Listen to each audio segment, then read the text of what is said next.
Yeah, we have the big spectacle. We have the screens. We have the thing when we hit our donation goal. There's going to be the big like fireworks or whatever for doing that's the moment. So the difference between us and everybody else is that we also care about the moments between the moments.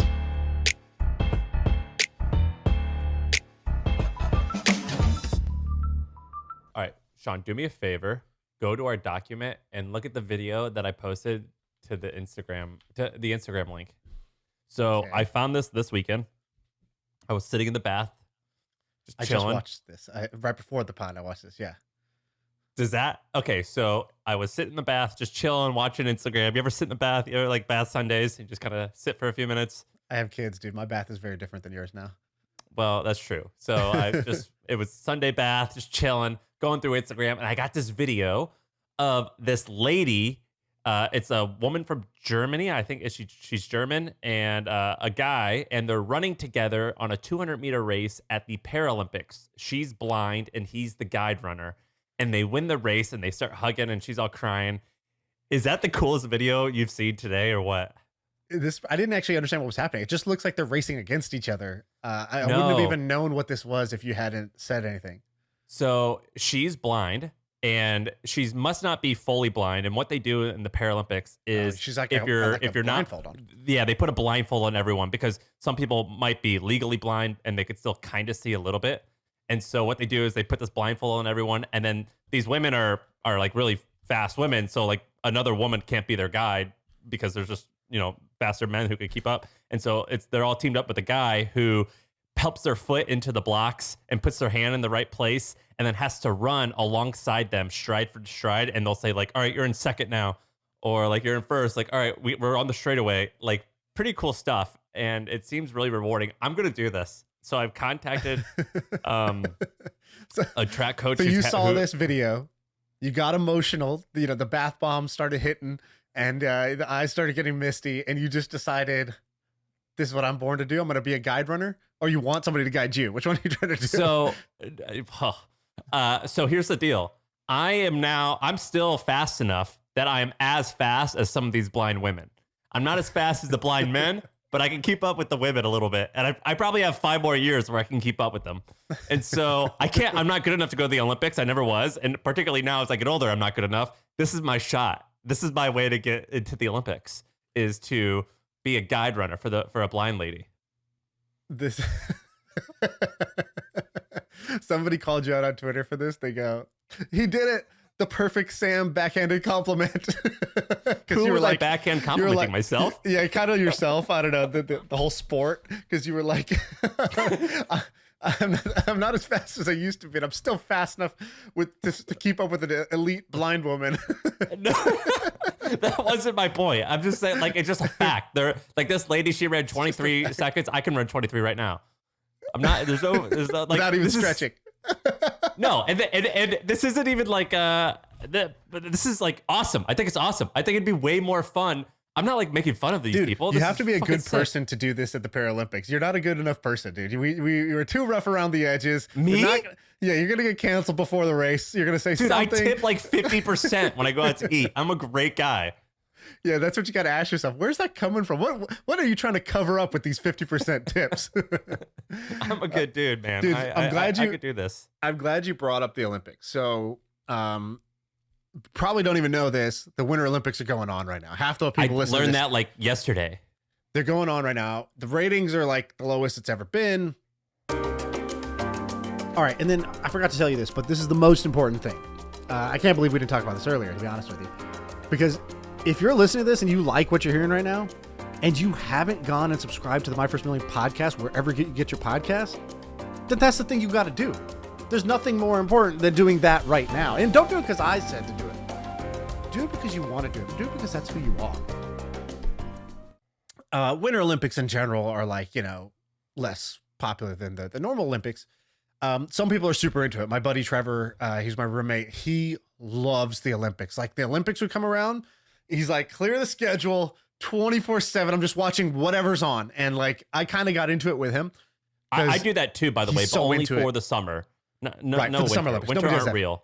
Exactly. So, You should say that when you're in the Winter Olympics guide bobsled team. Just be like, can't wait to do this for a real sport.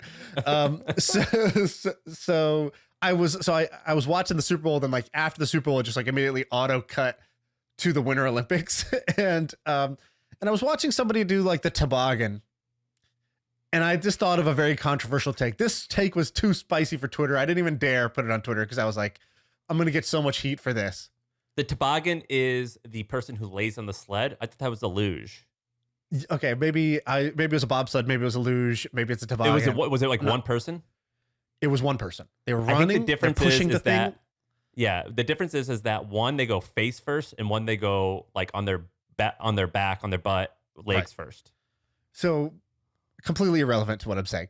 Yes, one of those was happening, and then I thought so our buddy Nick tweeted this out during the Super Bowl because Nick likes to just like stir the pot on Twitter. That's like his character on Twitter. And he was like, watching sports are a complete waste of time. You know what I'm doing right now? I'm working on my business. That's how you get ahead. When everybody's zigging, you zag. And he's doing something like that. And then by the way, earlier that day, he was texting us photos of him partying. So yeah, dude, he's parties all the time. Like this guy's not like Nick lives like the most charmed life. He's like, oh, I'm tired of playing golf, so I'm gonna now relax. Right? Like, guy's got like, I guess self-storage is a pretty hands-off business. So he's got a lot of time on his hands. But he likes to tweet stuff to stir up the pot, and so people started, fighting about it. Here's my take that's kind of like that I just didn't want to get into on Twitter. The Olympics are an example of how to waste your life. So here's the spicy take. So I'll explain. I understand. That's harsh, but here's the take. I once was listening to an interview with this guy Max Levchin. Max Levchin created PayPal, which is a pretty important like internet invention, the ability to send money to each other on the internet. So he creates PayPal. PayPal becomes a huge success, and for his next act, do you remember the company that he started next? It was called Slide, I think. Slide, and describe what Slide did for the people. It was advertising technology or games, I forget, but it didn't work that well. Mini apps on top of MySpace and Facebook. So it'd be like, that's right. But it was lame. Yeah, like you want to put up a slideshow of like photos with some music on it, use Slide. You want to throw sheep at your friend, use Slide. Slide makes all these apps that are like, poke your friend. Oh, we created an app called Double Poke. It's better than but a poke. They made money through ads, I think. It was ultimately almost like it was just like a way to get lots of impressions and then ads. Ultimately, the whole thing lost money. It didn't make any money. They ended up selling to Google mostly because of Max. I think it was Google that bought them. So they whatever. It didn't end up working. But the point was they go, Max, you did PayPal, then you had Slide, which had like explosive growth on top of these really fast growing social networks, but ultimately kind of fizzled out. Like what have you learned? He said one thing that like has stuck with me. It stuck with me, which means I must have been guilty of it many times for this to stick with me this hard. He goes, well, here's what I learned with Slide. Be careful because you could spend your whole life optimizing for nothing. And he's like, you could optimize anything to the infinity degree. He's like, so we come out with Super Poke or whatever their apps were at the time, like, Super Poke, it's like better than a poke. And then all of a sudden I have these brilliant engineers from Stanford and whoever else, and their job every day was to increase the poke per user ratio by this much to get clicks up, to get it, earn an extra 3 cents per click. And ultimately we spent years just optimizing the viral coefficient of how I can get Super Poke to spread across MySpace. It's like, and his message was, be careful. Because it doesn't matter how smart you are, anything can be optimized to like infinity. So pick wisely. Like, the same brain power and energy went into building PayPal as went into building these silly apps on Slide. And I've been like, that's been my thing, my sort of mountain to die on, which is like project selection is everything. But you are so wrong when you're. But this is the Olympics. This is the Olympics. This person who's running and then diving into this toboggan. They basically, to me, they got tricked by society. Society basically told them, hey, you know what? Devote your whole life, give up everything basically to train every day to become the best in the world at this arbitrary thing that we've made fun of. Are you going to make a lot of money from it? No. Are you going to, develop these like, amazing other aspects of your personality in your life. No, you're going to go super single-minded to turn yourself into a human weapon of doing this one random thing, sliding your body in a tube down this chute for 40 seconds. And your job is to get it from 40 seconds to 39.98 seconds. That is your life. And then, hey, when it's over, good luck. Just go figure out the rest of life now that you've peaked at age 26, and then, go ahead and figure the rest of life out. So I think the Olympics are an example of optimizing your life on the dumbest shit. Okay, go. All right, I'm going to make an argument to say why you are entirely incorrect, and I've got wonderful examples. These Correct? are off the top of. Oh, I thought you were going to tell me I'm an idiot. Wrong. Oh, Incorrect. Okay. You're an idiot. And here's why. Sports represents so much more. There's only basically two things that transcend language, religion, and culture. It's basically art and sports. I think those are the only two things. Maybe family, but that's about it. And so what sports represents is so much more than just optimizing the seconds. Not only is it about like the being disciplined and all that, and how those are good qualities, but it's about culture. So think about this. In the I think it was 33 Olympics or 32 Olympics in Berlin. It was in Berlin, and Hitler was in the stands doing a Sieg Heil, and they were still getting there. At that point, they just started messing around with the Jews and getting rid of them. Jesse Owens wins the long jump and 100-meter dash when Hitler's saying the Aryan race is the best race, and anything outside of that is inferior. And Jesse Owens sticks it to him. Another example is this woman named Catherine Switzer. You probably don't know who she is, but have you ever seen this famous picture of this woman running a marathon, and there's a priest pushing her out of the road?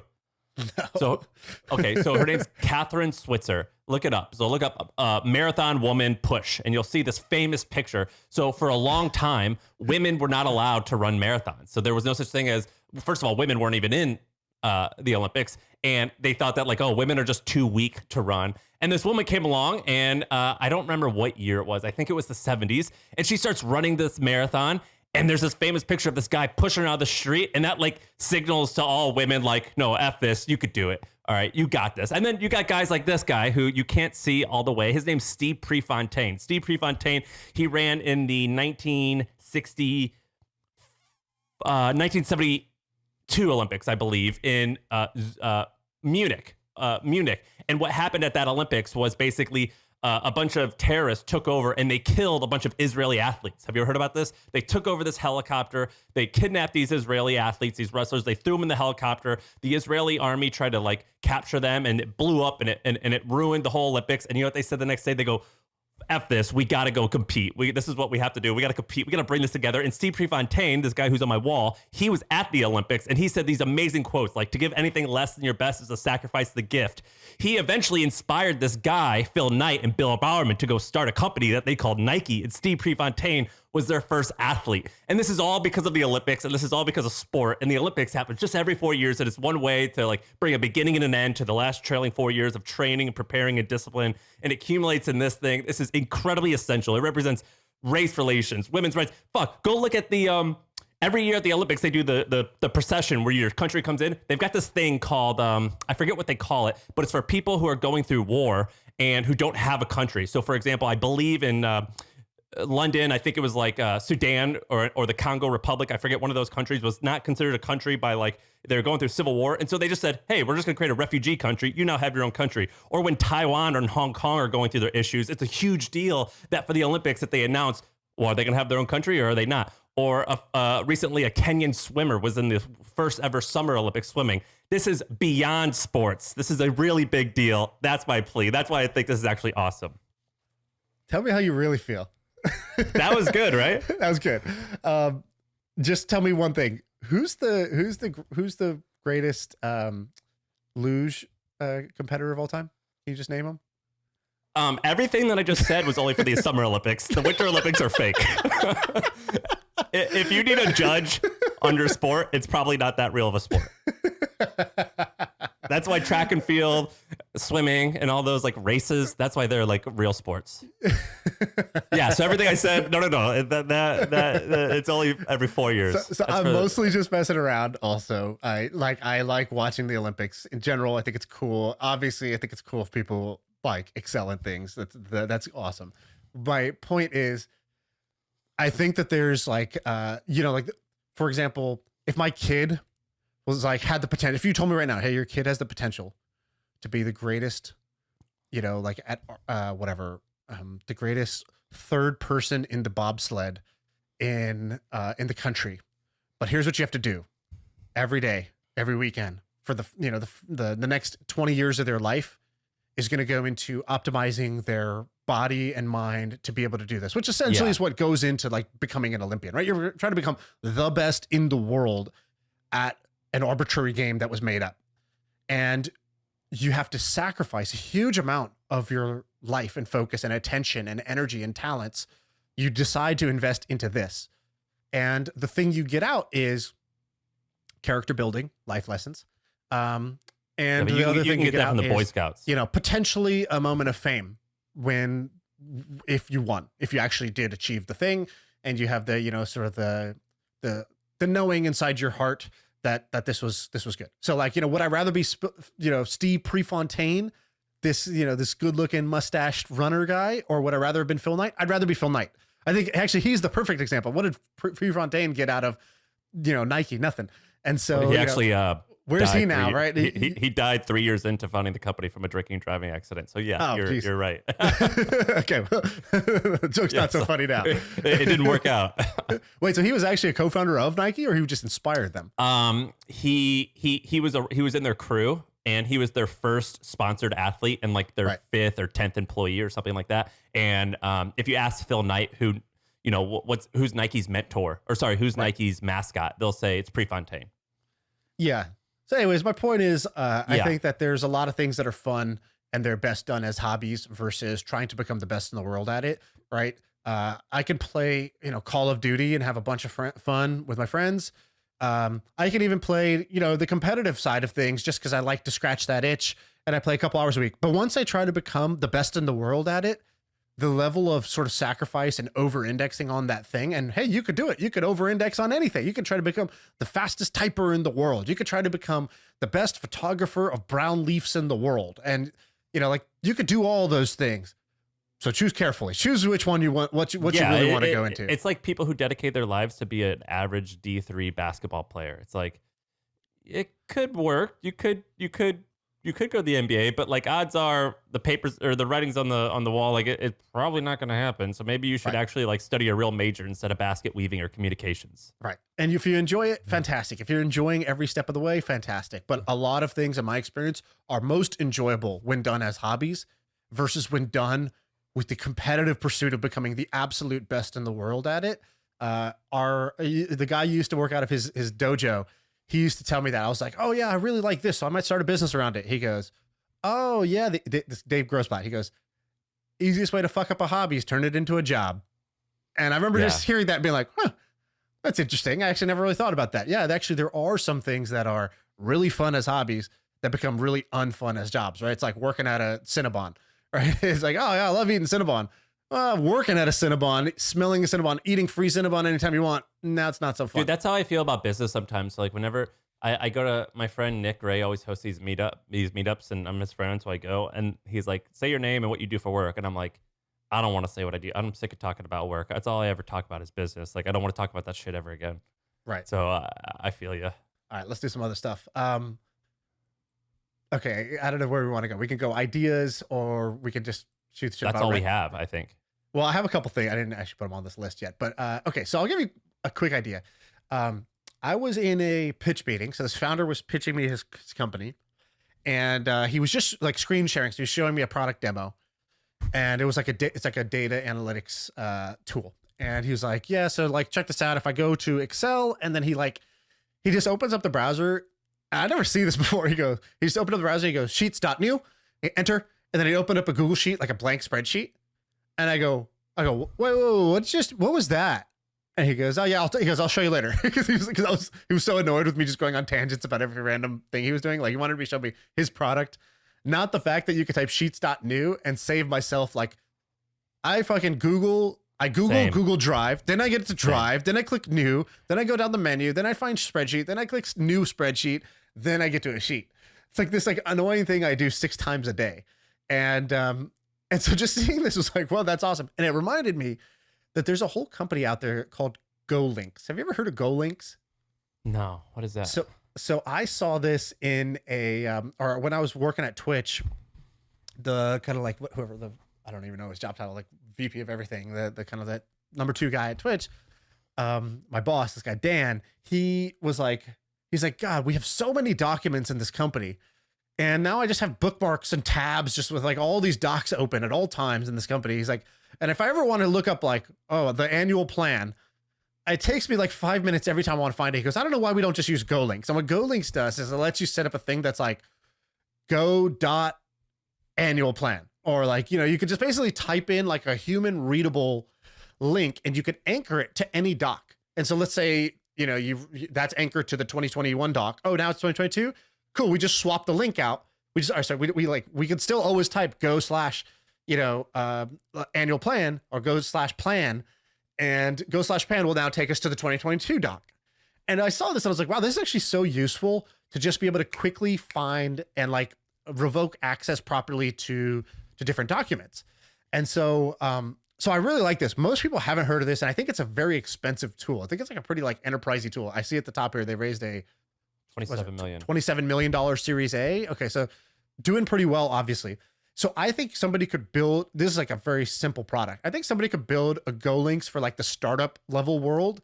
More I like got you, bro. Indie hackers. I just invested in one. Oh, really? What is it? Yes. So I told you about it too. I swear. I told you about it. It's called Nira. I'm in this too. Oh, so that's the same thing, right? So no, so this is slightly different. I don't think they do the shortcuts to the links. Maybe this is a feature they should add. What they are doing, what Nira's doing is, all companies have all these docs, and then people get fired or they move teams or whatever, but people still have access. It's like, oh yeah, I still got this link. It just opens up the numbers for the company, or like, yeah, this contractor we hired still has access to all of our files, but like, who the heck can go audit and keep up and scrub the access for this thing? It's like a very big problem. Like, your company's most sensitive data is all in the cloud, and then the cloud like access is shared amongst like so many people, and there's no central place to see who sees what. And so Nira's building that. They're building the who has access to what. Yeah, but I think the link thing is a feature. Maybe it is a feature. I'm saying I think it's a feature that can be standalone, because adopting something like Nira is like something that's going to go through my like, you know, chief security officer type of thing. Like, this is going to go through our CIO or CSO. Whereas this GoLinks thing is something that like, you know, me and my one person who I work with, like, we're both just irritated with these super long, ugly Google Docs links that like, you know, like we can't find anything. It takes forever to find stuff. They have a free plan. Nira does. No, GoLinks. Oh, GoLinks does. Yeah. I think, I don't know at what point they do this, but I don't know why this is not more popular. This is like a real problem. And then this also just got me thinking, like, what else is like this? What are the other problems that are like these? Like, I call them paper cut companies. So, you know, death by 1,000 paper cuts. So like, what's a thing that's irritating, but you do it so often that it's just a constant paper cut that just annoys you? Screenshots is another one that, like, sharing screenshots was one that was a big paper cut. I invested in this company called Bubbles that tries to make that better. Loom makes that better. I remember Bubbles. Is it working? I don't know. I haven't caught up with them in a little while. I know it was working initially. They raised a bunch of money from that, but I feel like it hasn't taken over, like, you know, the Loom market yet, but maybe it's going into a different market. I'm not. Dude, the screenshot one's a good idea. Also, the copy and paste. The copy and paste, I've been thinking for years, how can I optimize a copy and paste? Better clipboard. Yes, a better clipboard. I've been thinking about that for a long time. That's always an interesting thing to me is the clipboard. That's really intriguing. Yeah. But the problem with these types of products is you have to truly be inventive. I don't particularly have that muscle to like be that creative. So people who invent things like this, or like even like what's that guy named Howie who's got the huge company, Airtable. Creating something like Airtable, which is basically kind of like Excel but different and better, or even creating like a Notion.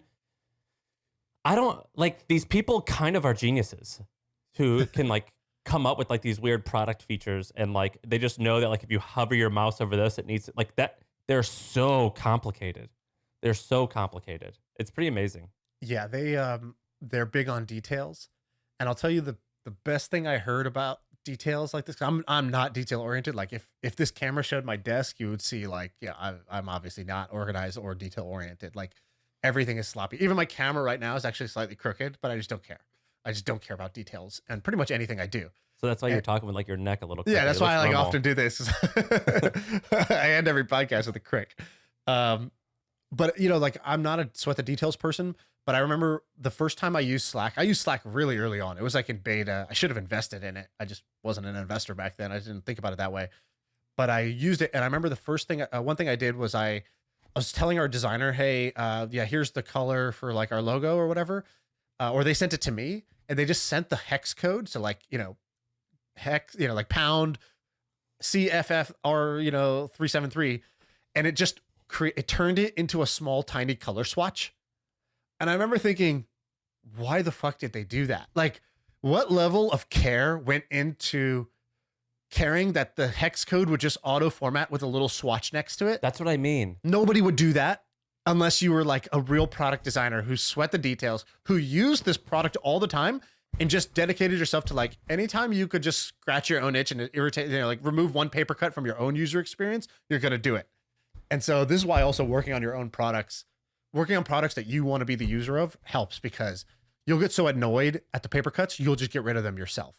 All right, let me give you an example of another one. So I'm only bringing this up because of colors. So I've told you about this company called WGSN. They make $90 million a year, and it's like an info product all about colors. I don't want to talk about that, but so Ben, so it's called coolers.co, COOL, like cool, ORS.co, coolers.co. So basically, whenever I'm creating a new product or a new website, you have to pick like a good color scheme. Oh, and like this is great. This is badass, dude. It's so good. So basically, let's say that like for me, mostly I'm just like a black and white guy. I want the text to be black. I want the background to be white, but then you still need like some radiant of gray. And then you want the links to be some like gradient of red. What goes good with that? What goes good with this color of blue? And so what you could do is look at the very bottom where it says, when you see the lock button, when you see, so basically it shows you 5 colors. You can randomly select one, or you could tell it which one you want. And let's say you like the blue. You click lock on that, and then it shows you 4 more that fit that. Then you click lock on the next one, and it shows you 3 more that fit that. Is this golden? Is this website amazing or what? Dude, that's amazing. That is so good. And I love that. I've been going this for years and years and years. At first, it started out just like this tiny little project. Now it gets like 5 million monthly uniques according to SimilarWeb, and it's got a pro version. It's got all these amazing versions. So look, yeah, it gets 5 million monthly uniques. It's got a Figma plugin, a Chrome extension. It's got all this amazing stuff, and they have a pro version that I actually don't know what you get with the pro version. But how neat is this? This is a paper cut problem that actually I bet has turned into a business that makes many, many, many millions of dollars a year. And this is the type of company that you could own for like 30 years, and it probably would make pretty consistent 7-figure profit every single year. Yeah. How does this one make money? Does it charge for anything? So they do a couple things. If you look on the top, you'll notice that they have a Squarespace ad. So it has ads, and then they have a pro version. So it's billed $36 a year, which is stupid. And you get lots of different features. But I would charge like way more, because you already know that this company has like a basically what you would do is if I own this, I log on, I look at all the email addresses I've ever collect. I do like a control find Uber, Adobe, whatever, like companies that have bought it. And I go and upsell them on some like crazy high thing. Right. Can I tell you the philosophy? Again, I'm not detail oriented, but here's a philosophy I heard that I was like, oh, this explains why some things, some products, some experiences, some hotels, when I go into them, I'm like, this just feels good. What's going on here? I can't even put my finger on what feels good about it. I was talking to Scott Harrison. He's the founder of Charity Water, and Charity Water puts on dope events. Everything they do is dope. So like, I think when he was starting it, he heard some quote that was like, isn't it sad that charity is marketed with less design and style than, the 73rd brand of toothpaste? And it's like, yeah, it's like true. It's like, like a Crest or like, whatever, right. Aqua, whatever it's called, Aqua Fresh, like they put more design and marketing and energy into like how that looks and feels and the colors and the typeface and all that than a charity that's saving children would put into their brand. So he decided early on, all right, I'm going to build an epic charity brand because I think it's going to matter. I think people are going to donate more if we do better marketing. Like we can't just like say that that's only for rich companies and we're this poor nonprofit that always has to look crappy. And so he's a photographer, so he takes epic photos. They put on epic events. So at their events, if you ever go to one of their events, it just flows. It's just nice. Like everything he was like just a club feels promoter, good. right? He was a former club promoter, so he gets it. And he goes, I go, dude, what is it about your events? I was like, because you have the big spectacle. Like at any event, like every time he does an event, he tries to up it from the year before. So there's always like this like spectacle where it's like there's 10,000 screens, and on every screen is one person from one village that we are going to fund tonight. It's like, okay, that's the spectacle. And that's always cool. But I was like, dude, it's the other stuff that like, I don't know why it just feels different. What is it? He goes, my wife, Victoria, she's the brains behind this. She has a phrase for this. She goes, all the magic is in the moments between the moments. I go, what? She goes, it's the moments between the moments. And I was like, what does that mean? And he goes, yeah, we have the big spectacle. We have the screens. We have the thing when we hit our donation goal. There's going to be the big like fireworks or whatever for doing that's the moment. So the difference between us and everybody else is that we also care about the moments between the moments. What's it going to be like in between those moments?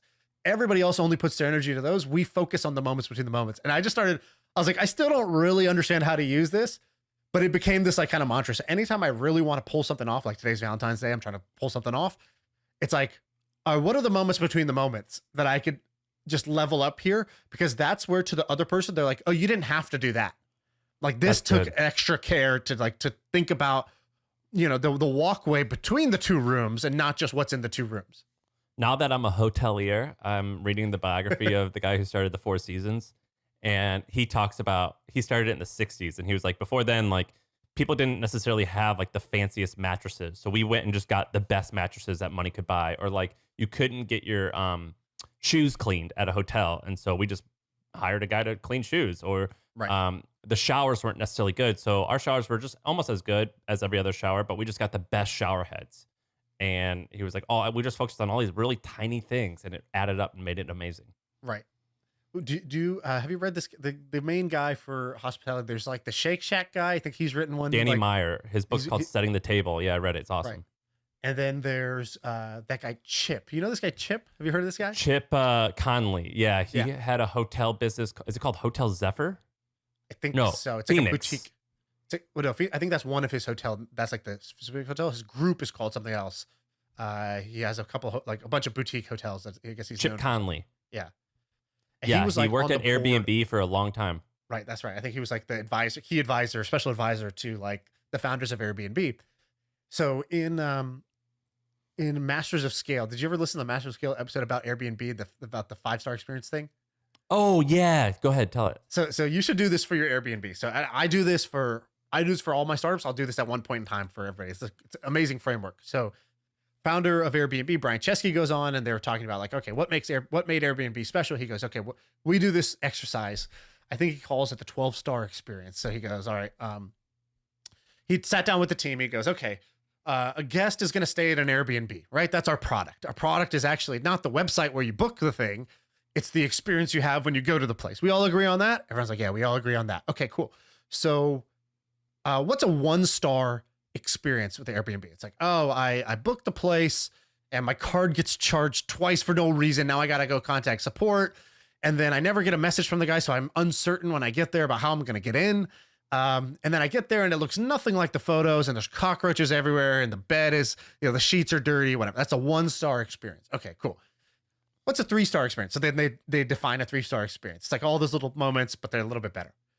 And he's like, all right, what's a 5-star experience? And this is where the team, the first time they do this exercise, the team's like, all right, 5-star experience is like, super easy to book on the website. You get there and the keys are in the lockbox and it just opens up and, it looks just like the photos and you're feeling good. And the host leaves you kind of like a bottle of wine on the table or like, some mint, a chocolate on your pillow. Let's put it that way. He's like, okay, great. That's a 5-star experience. Everyone's like, yeah, that's a 5-star experience. They're ready to like leave the meeting. Great. We defined it. He goes, cool. What's a 6-star experience? And they're like, oh, fuck, Brian, what do you want us to say? They're like, okay, instead of mint, chocolate on your pillow, there's a bottle of wine. He's like, all right, what's a 7-star experience? And they're like, all right, 7-star experience, they pick me up from the airport. They're standing there with a name on my name on the sign and they I don't have to go figure out the Uber in the city. They drive me home, and then they, on the way out, they hand me, a little cheat sheet of cool stuff in the neighborhood that I can go check out. And he like keeps pushing the envelope. He's like, what's a 12-star experience? And he forces them to think through what the most magical experience could be using their product. And he's like, okay, cool. Now we know what's possible. Now we know in the extreme scenario, like we took the ceiling from here, we blew the roof off, and now we can go here, right? We took the knob, we turned it to 10, and then we said, no, we want the volume to go higher. And now we can take the volume up to 15. And sure, we're not going to be able to deliver that every time. But if we hadn't even thought about it, like we couldn't ever dream of translating any element of that into our experience. And at the company, there was a time pre-COVID when they didn't have, when COVID happened, like things changed and like we got to survive just like most businesses. But prior to that, for a long time, Brian had been tinkering with building an airline.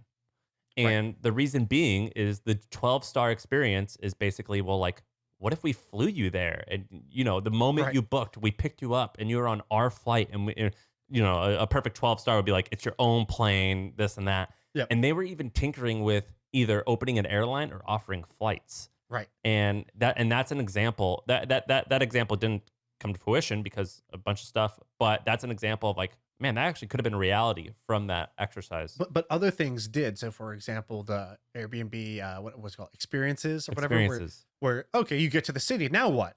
Well, my stay is not just the house I'm in; it's what I do outside of the house. Well, cool. Wouldn't it be awesome if we could take you on a wine tasting thing that could just be part of what was already booked for you? It just turned out to be amazing. It's like a local person guiding you through this thing, not just this corporate, tour bus.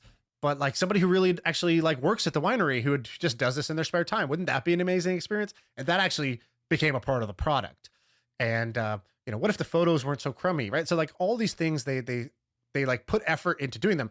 To me, that's how you translate the moments between the moments thing into real life. So whenever I do this with our companies, it's like, cool. So what would be a great experience? Oh, you get the product and it works. Okay. What's a 6-star experience? Well, the packaging, actually, our packaging kind of is weird. It's like hard to open. It'd be awesome if this just was easy to open. I didn't have to go get the scissors and fumble with this. Oh yeah, okay. What else? Well, it'd be cool if inside every package, they also was this other little thing. That would be awesome, right?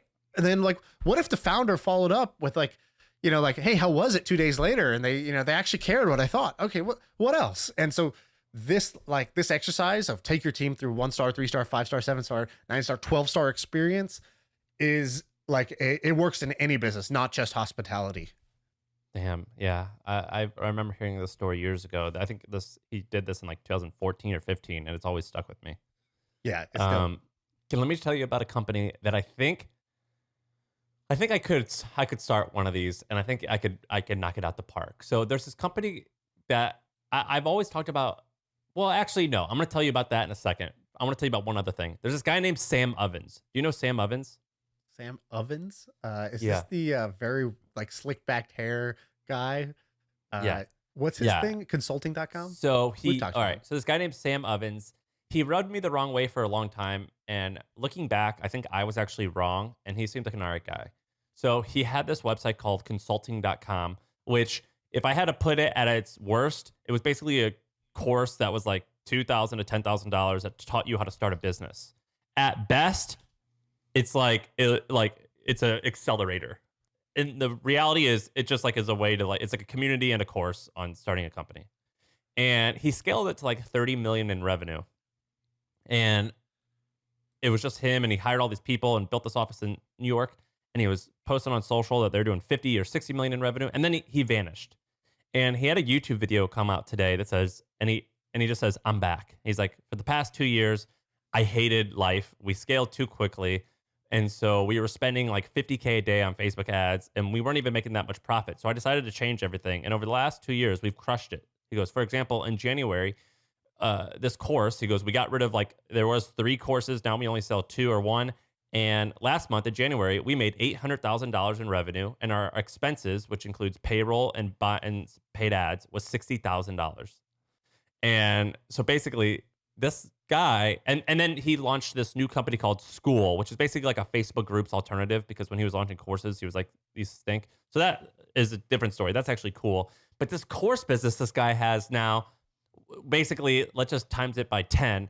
So 8 million in revenue with $600,000 in expenses. Is that nutty or what? Is that crazy? Yeah, but it depends. Is that sustainable? And also, is that going to grow? So, for example, I No, could I don't think say it's going to grow, but I think it could be sustainable. when I did the like all access pass, it was like I was making whatever 50K a month off of the newsletter, a paid newsletter, making 50K a month. What were my expenses? It was like, $300 a month for convert kit, like a VA for $500 a month, whatever. So it looked nutty, but like that's because I had an audience, so I could just sell into that. If I wanted to grow it, I would have had to my expenses would have had to gone way up, right? So it depends where. Yeah, maybe his ad spend is really low now. Is that because his ads are ultra efficient, or is it because he had a big list that he sold No, into? they said that they don't spend ads anymore, but previously they had spent millions and tens of millions of dollars of ads. So where the do the website customers come definitely already has Yeah, uh traffic. traffic. Yeah. So yes, it's not So like a I talked to start from somebody like- who worked there pretty early on. So I was like, "Is this guy legit?" They go, "He's legit. He's good." They're like, he lived in New Zealand or something like that. He's a digital marketer. Then he has consulting.com, which is basically like they had a course, they had a consulting accelerator, and they're basically teaching people how to start their own business, their own consulting business. And they told me at the time that there was like $10 million of free cash flow a year. And they said that it was about 30 million or something in revenue. And they said like half of that, so like 15, 16 million was coming from one product, which was a $2,000 or $3,000 course about how to start your own consulting business. And then from there, they upsell you into the $5,000 course about how to create a course.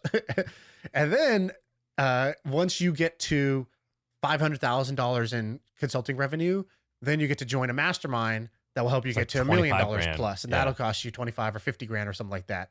And so that was their model. But, half of it was coming from that kind of like entry level $2,000 to $3,000 course where they like kind of close you on the phone to like get you to buy the course, which is I went through the funnel to so I got him to sell me online or to do the phone call, and I was like, I want to figure this out. Oh, it's and great. It's pretty good, man. And I gave the guy a hard time because he's just kind of weird. He just comes off serial kill. He kind of Patrick Bateman. He's kind of like the Patrick Bateman of our friend Jack Smith, like the American Psycho version of our friend Jack Smith. And so he's like just like a little off, but that's actually really incorrect of me to say because I think he's just an oddball, which is totally acceptable. I don't know the guy. Well, yeah, and I don't know him, and I think that my judgment is just totally wrong. I think he's an all right guy. You're like, I think it's wrong because it's all based on his haircut. No, I watched a lot of this guy's videos, and I was like, something is off here. And he was aggressively selling. It was the type of guy where he's selling like a private jet, like a video on a private jet. Right. So that's not wrong, but it's your cousins with wrong. And so I think that it was just kind of odd, but I thought that was interesting. I thought you'd get a kick out of that. All right, but the second thing, so go to Google Boardroom Insiders. Okay. So this company was just bought the other day for $25 million. And it was bought by this company called Euromoney. And so basically what it does is Boardroom Insiders provides executives with help on, it helps them with their sales, marketing, and recruiting teams if your audience is a C-suite executive. Basically, it's just a database that lists all the executives you can think of. And for a bunch of big, powerful ones, it has in-depth profiles on them. And it helps you map out who they know. And you can like follow an executive and it can like tell you like, oh, this person recently changed jobs. And they claim that none of their information comes from scraping. I don't buy that, but it could be true. And they say that so let's just assume that's not true. And then we'll assume it is true in a second. But assuming that's not true, that means they get all of their data from basically these editors who are just scraping the web, not scraping, but like monitoring the web and manually creating this database of tens of thousands of executives and then selling it for tens of thousands of dollars. And I think that's pretty amazing. And I think that's interesting because there's this company called PitchBook that did something similar to this.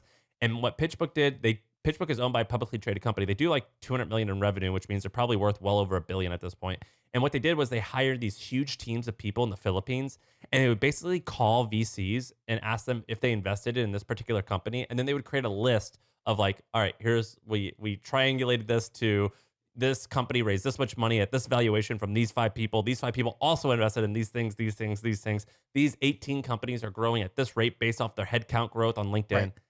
These fascinating databases. Is this interesting? Yeah, I always I kind of admire a product like this. I put this into beautiful businesses category. Why? Because What's the product? The product is data. You sell it digitally. You collect it through either automated scraping or outsourced, kind of phone sales scripts. You get every bit of data you add in makes your whole data set more valuable, and you could sell this thing for a very high price because the people who need it, right, like boardroom insiders, for example, who needs it? It's who needs access to the profiles of executives at companies? It's like, executive recruiters. They are willing to pay because they make a ton of money when they place a CMO at a company. It's executive sales or executive marketing. And so it's like people who have big budgets, who spend a lot of money, and they don't have the time to like go figure this out themselves. They'd rather click a button and get the list. And so, so yeah, while I don't think these are the most fun and exciting businesses to build, or like not like that good for the world, I don't like admire them for those reasons. I think they can be if you cared about it. I think there's not like, I am fairly passionate about the PitchBook version. Crunchbase is also a cool version that I'm like, oh, that's actually pretty sick. I think there's a world where it could be cooler. Yeah. Yeah, maybe. It doesn't look like they have kind of like a lot of stuff on the person. So it's like, I'm on one. So this is Doug Hume. He's the head of retail business. They have like sample profiles on their site. He's the head of retail business at Amazon. Okay. Personal interests are golf and Greek letter organizations. Rats. I don't know what that's about. And then it's like, here's the summary. He did this. Before that, he was working on this. Before that, he was working on this. It's like a resume. Doug likes golf and boofing. Let's go hire him. And then it was like, hey, he was born in South Korea, grew up in Kentucky. It's like, yeah, if you want to build rapport real quick, it's like, here's his wife's name. Hey, how's the wife? How's young Nim? Like, how's here's what he's focused on, or he's bullish on retail business because on the Q3 earnings call, they said we're bullish on retail business. It's like, okay, some of this is kind of like, who's typing this in here? But some of this could be useful. I could see why this. Have you seen on The Office? Michael takes notes on all of his clients, and he's trying to teach Dwight how to do it. Yeah, and he goes, and Dwight gets to know it. He goes, "Hello, Mr. Smith. How is Greg, 14-year-old homosexual son? How is your gay son?" And yeah, he's like, it was written in green. He's like, it was on green. He's like, and Michael comes to Michael's like, green means go. I said, do not go there.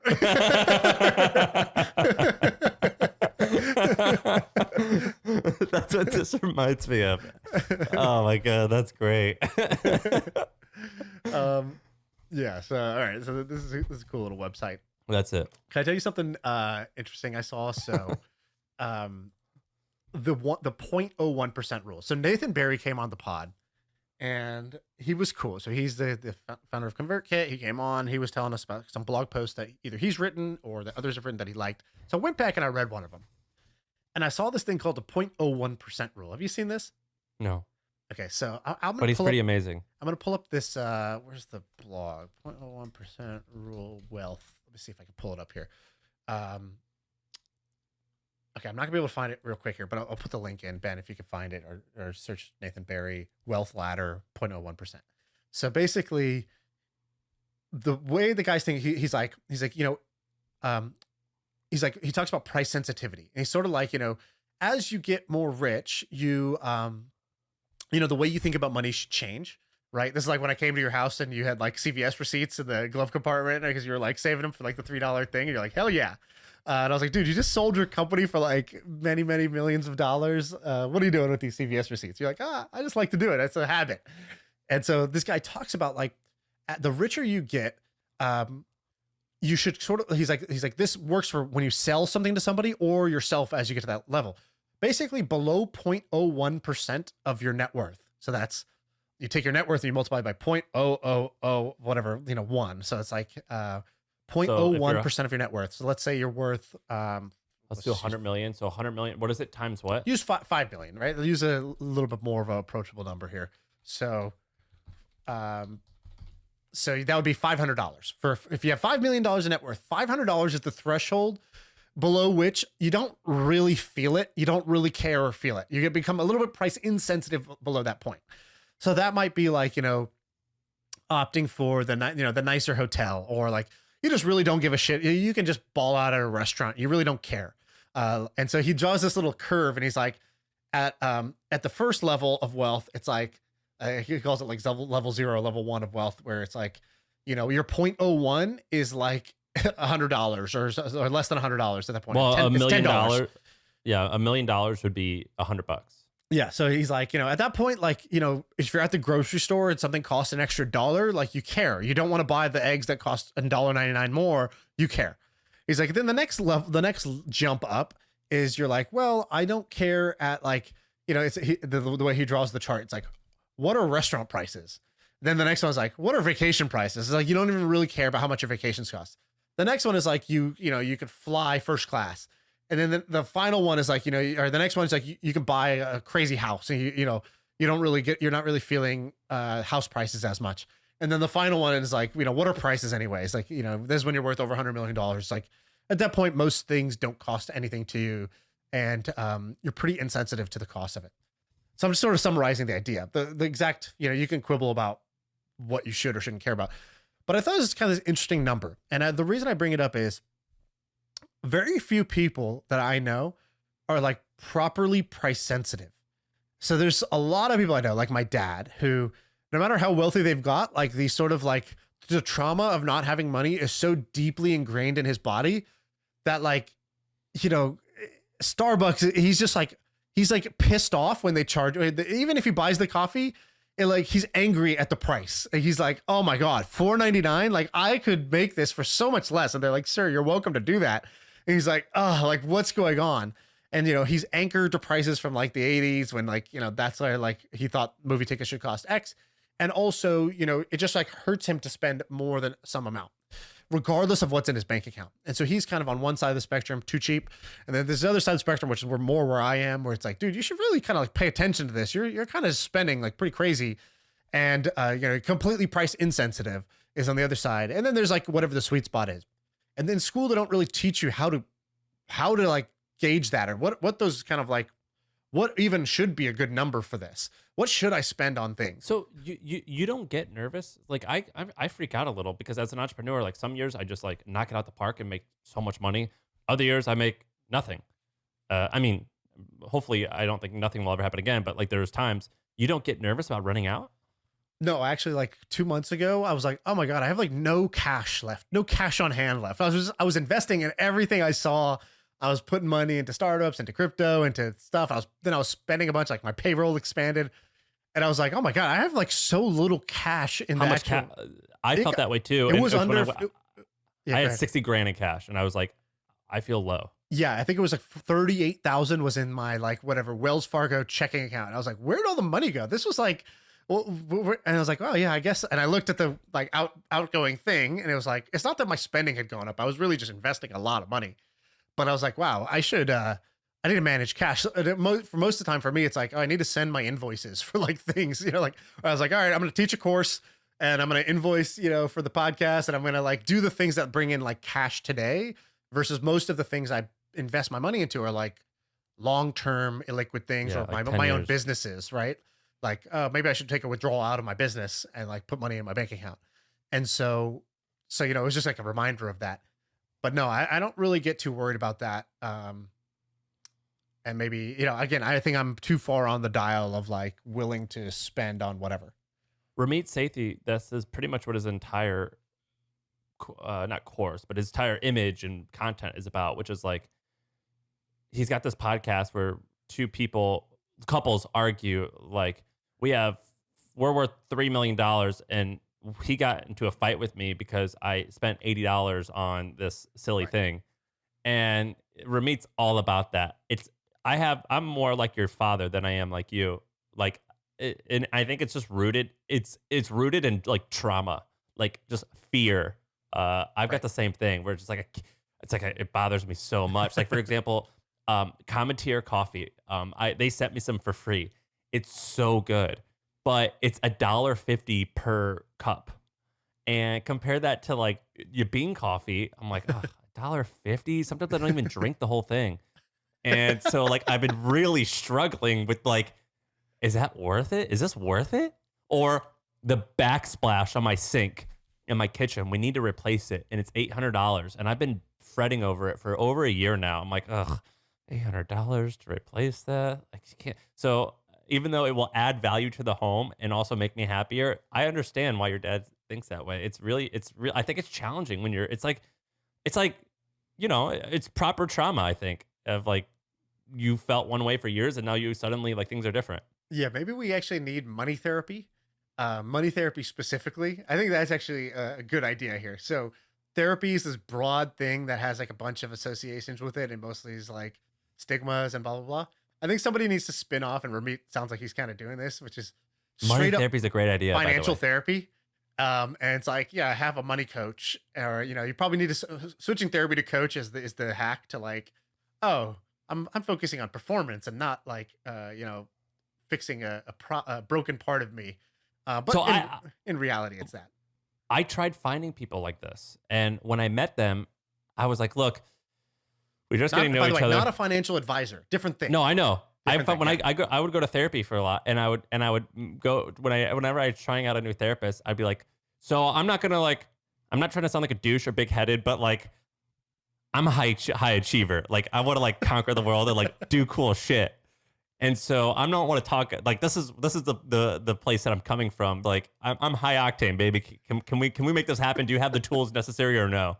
Or do you like specialize just in like, like traditional? So wait, what were you really trying to tell her? You were trying to tell her that my problems are not like I'm not broken. I'm trying to like just achieve a higher level of success. Or were you trying to tell her like it's I'm an not A player? Are traditional you an broken. A player therapist? Or is that what you were trying to ask her? What were you trying to ask him? No, the blunt way to explain it is I've got I'm complaining about some rich people problems. Okay, gotcha. And like I'm just like mostly just insecure about certain things, and I want to like use that to like conquer the world. Right. I'm not verified on Twitter. Yeah, and like I'm gonna complain about stuff that sounds super weak because like on outside like everything's going great, but I need you to like empathize that like I'm trying to like go places, and I don't need you to tell me that like, well, you made $1 million that last year. Isn't that good enough? Like, no, dog, it's not. Like, I need you to understand, like, what's at stake here? You know what I mean? And Sam, what is at stake here? You're better I'm than I'm gonna be your money therapist. But you know what I mean? Like, Totally. And so, like, I would meet people, and I'm like, oh, you've only worked with like a certain type of person. You have like, I don't think you'll be able to help me. Yeah, exactly. I know what you mean. It's the reason Tony Robbins gets paid $1 million plus per client, because it's like his clients are Serena Williams and Ray Dalio and or whoever. And he's Paul like Tudor crazy Jones or whoever. rich. Yeah, and he himself is successful, and his other clients are, objectively very successful. But everybody, can improve the the little voice in their head. Dude, while we're on the random topics, did you watch the Tinder Swindler? No, but I saw your picture with it. So what's the like the Okay, so you guys don't. Okay, so here's what happened. It's kind of an amazing thing. There's a guy. So it's a documentary about this guy who goes on Tinder, and his Tinder profile looks like, he's kind of like a normal-ish looking guy, but he's like clearly living a cool lifestyle, like lots of travel in different climates, kind of wearing very nice clothes. That's his profile. All right, so girls swipe right on him, and they start chatting with him. And he basically, what he ended up doing was he ended up conning women out of money. And it was like a Ponzi scheme. So what he would do is he would meet a woman on Tinder, take her out on a date, kind of wine and dine her, make it look like he's this baller of a guy. And he, was just like a prince out of a fairy tale. He just loves her, the average looking girl who's average job, just from an average city. And then all of a sudden he's like, come on my private jet and come do this with me. And they go together, and she's like, oh my God, it's all happening. I am that princess that he picked and he cares for. And so he starts talking to him, and his backstory is that his dad owns a diamond company, and he's the son of a billionaire. And if you Google, you see that this guy's the son of a billionaire. So he kind of like had created this profile around that. And then, sure enough, a month in, he's like, hey, he's like, oh, he sends a picture of his bodyguard. He's always with a bodyguard. He's like, my bodyguard got attacked. Oh my God. And she's like, oh my God, is he okay? He's like, yeah, but they're telling me I can't use my credit cards anymore because they're tracking my location. These are our enemies for our company. The diamond business is a ruthless business. And he's like, can I borrow your credit card for the time being while I, because I can't use mine yet. And she's like, okay. And he's like, cool. Just make sure you get your limits raised, because like I have business meetings and all this stuff. So these women end up going like $150,000, $200,000 in debt as he racks up credit card debt, then he's like, hey, go get a quick loan and send me the money. I need it because my enemies are after me. And he's like, my enemies are after me. And so the documentaries, the first half of the documentary is these women talking about how they fell in love, and the second half is like how they got conned, basically. And he's like a Ponzi scheme. So he'd fall in love with one woman, or he'd get them to fall in love with him, get them to start giving him money and credit cards. He'd be using that to wine and dine the next woman, and then he would be doing this with multiple women at once, telling them all the same things, and then he was living this like extravagant lifestyle on all these women's dime. And then, so that's that. Okay, that's the core of the movie. Quick reaction to that, and then I'm gonna tell you some other stuff. Well, what happened to him? So how does this end? It ends with he gets exposed. So the women are like, oh my God, they go to the credit card company. They're like, look, I have to be honest. Like my kind of boyfriend, or I don't know what's going on. This is the guy, he's tricking me. And like, he's there. Like, can we see a picture of the guy? And she shows a picture on her phone. And the two like agents from like Amex or whatever just look at each other like it's him. And then she's like, what? It's like, we've been after this guy for years. He does this with tons of women. They're like, there's other women he's doing this too. And so it's like they feel cheated on plus conned. And so but technically what happens is he breaking the law? He's not breaking the law. They are giving him money. They're sending him money willingly. And they are, they're giving hhim their credit card, and they're calling the credit card company and saying, no, it's me. Can you please raise my limits? Yes, I'm traveling. I'm in Ibiza right now. And so they're like, you're in a kind of a sticky spot. You can't really say he stole it. You clearly gave it to him. Right. In fact, you kind of committed fraud, but like, well, whatever, we'll leave that aside. But like, yeah, you do owe this money. Like this is not, a stolen credit card. And so anyways, how much did he get? He ends up getting a 15-month sentence for not even for this. It's for like something else that he did, like associated with this. He serves 5 months, he gets off free. He's out there living. He's got a new model girlfriend. He lives somewhere else. The girls kind of like exposed him in the press because they were like, okay, look, law enforcement's not doing anything, or it's going to take too long. He's going to keep doing this in the meantime. Let's F him up. They go to the Norwegian press where they're from, and they kind of like expose it. Then Netflix turns it into a documentary. And so the guy's still out there. And one of the things in the movie is he goes to a plastic surgeon and he's like, I want my eyes, cheekbones, chin, mouth, all restructured. And the guy's like, I'm not going to do this. Only a criminal would want this surgery. And so he's like trying to change his face so he could keep it going, but he can't change his face. And now he's like, kind of like public enemy number one. But a lot of people who watch this are like, dude, these girls are stupid. You were just with him for the money, and then he conned you for the money. You got what you deserve. So the girls are getting a ton of flack for it, which is really crazy. Stupid. That's dumb. But I was just thinking, what a waste of talent by this guy.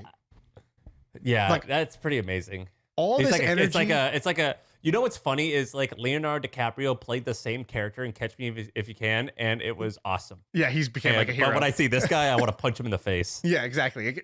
That was the problem. It was a documentary instead of a movie about the con man itself, where you started to fall in love with this smooth guy.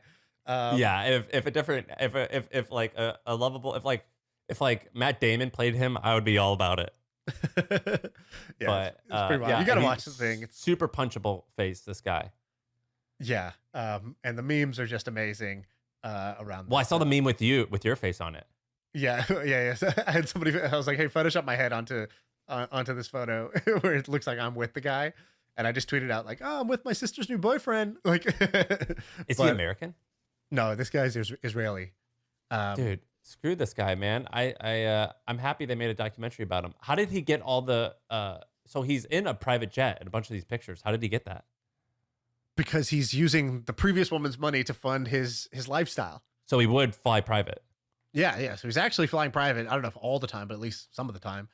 And it was just really wild. In fact, a lot of the numbers don't make sense. Like he must have been running this on like tons of women at once to fund this lifestyle. Because these like the jets and the stuff that he was doing, like, okay, he conned this woman out of 80 grand, but 80 grand, it funds like 1 month of this lifestyle, like that's not very long. So he must have had a lot of people at the same time, or the documentary is a little inaccurate. I don't know. But how much money did he get? They said that he had conned women out of millions of dollars over time. They didn't say exactly how much. They don't know, how much of it was there. But I just feel like he did this all wrong. Like if you're going to do all this effort, you got to be more intelligent, right? Like, okay, what could he have done? Could have just married rich, Could have just seemed rich, married rich, divorced, took half, right? Like that would have worked. Way, put more wood behind fewer arrows here. And he could have just gone one very wealthy person if he really wanted to do this. That's my first critique of him. My second critique of him is, bro, all this money to just party. Partying's exhausting. Like, why he just wanted to fly private and go to these clubs and do table service. Like, you couldn't pay me to do that. I don't even want to travel. You got to diversify your assets, dog. Yeah, you should have own some crypto. Like, buy something, buy a home. Do something with this money. You just blew all the money on overpriced, like bottle service at the club. Like, wow. All right, that's critique number 2. Number 3, go B2B, bro. Corporate swindling would have worked way better. So, he could have been like, you heard about the guy who just started sending invoices to Microsoft and Apple and stuff and just got paid like millions of dollars. Sending bogus. He was just sending an invoice to accounts payable or whatever. And then they would just pay some of the invoices. Would he just do it like AP at Microsoft.com? Yeah, he's like, hey, this is for the blah, blah, blah. And like, and then they went back and they're like, what the hell is this? Who is this vendor that we've paid $1.1 million to this year? Like, nobody knows who this is. I don't think that's illegal either. I think it is, because he was like, well, whatever. They were going back after him. These companies have a lot of money. So that's the downside of going B2B. But I feel like there could have been a B2B way of doing this. Should have actually just started a diamond company. Could have made a lot more money. If you're this good at getting women's emotions tied up in your lifestyle, just actually sell the diamonds. It would have worked. Use their money to fund a diamond company that actually could have worked. This guy needs to be in the Facebook ad manager instead of Tinder. Dude, that's my critique of this guy. I'm looking at him now. These women who he scammed, a lot of them look like models. Like, he was killing it. Also, like, you forgot the other option, which is like, just marry one of these ladies. If they're rich enough to, like, if they're these beautiful women who could wire him $200K, like, I don't know, man, bro, maybe you got to keep her. Well, in this case, he was telling him, like, go take like a kind of like a collateralized loan or a payday loan and like super high interest. Don't worry. He's like, I'm going to wire you money back in 4 days. And then he would like not wire them back. And then they'd be like, hey, did you wire the money? He's like, oh, sorry. Like, the bank was closed. Okay. And then he would like show them a statement. He'd be like, I sent it. Should arrive in a couple days. She's like, hey, it hasn't arrived yet. What's going on? Like, the interest is building up on this like flash loan you had me take. He's like, oh my God, let me call the bank. Another 2 days go by. He's like, called the bank. They said this thing got frozen. I gotta deal with this. I'm so sorry. Here, I'm gonna send you one of my watches. In the meantime, you can just sell it. This watch is worth $100,000. Sends him a fake watch, and he would just buy time doing that. It's like, these women didn't have the money, but like, I think he could have totally gone for a richer woman, and then been like, you know what, baby, like, I love you. I'm not going to make you sign a prenup. You know me. I'm a billionaire. I come from this lineage, but I'm not. My dad says sign a prenup. I'm not going to do it. And then she would feel a little bit of pressure to be like, okay, I guess I can't really ask him for a prenup anyways. This guy's richer than me. All right. I guess I also won't. That would have been a more effective con. If this guy were in jail, do you think he'd be popular or hated?